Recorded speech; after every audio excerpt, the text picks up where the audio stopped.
Камбодже туристы раздели полицейского. Со мной поделились историей, как камбоджийские полицейские продавали свою форму туристам. Одного сотрудника полиции туриста вообще раздели до трусов. Реально ли такое? Полицейские Камбоджи продают форму.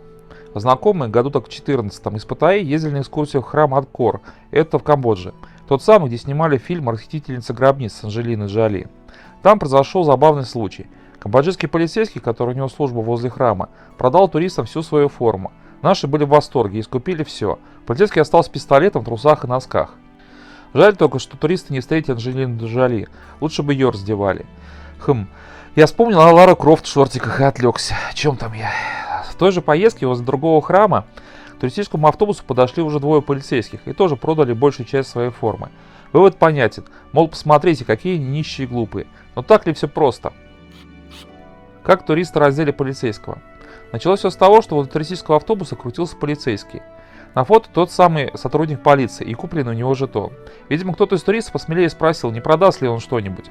Тот и согласился, ну и понеслась. Туристы с хохотом раздели полицейского. В итоге камбоджиец продал даже ботинки и остался в одних трусах и носках. Только кто над кем посмеялся? Когда слышу подобные истории, я вспоминаю любимое развлечение азиатов – обмануть глупого белого туриста.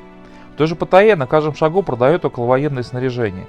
Есть магазины, где можно купить полицейскую форму, в том числе и жетоны. Конечно же, все это есть в Камбодже. Пистолет, страйкбольные игрушки на вид сложно отличить от настоящих, а в руки оружие, конечно же, никто не давал. Но если бы тот камбоджиец из истории просто стоял с лотком и продавал снарягу, к нему явно не ломились бы охочие до стрелищ туристы. А вот когда представителя пусть и чужой на власти раздевает, это уже прикольно. Надо думать, что тот камбоджийский парень на каждом комплекте наваривается раз 20. Что тут сказать, да он просто гений продаж. Так легко и просто навариваться на человеческой глупости и спеси, это надо уметь. Продал комплект и пошел, переоделся в новую форму. И бегом к следующему автобусу. Новые фаранги приехали. Про полицейских в Азии.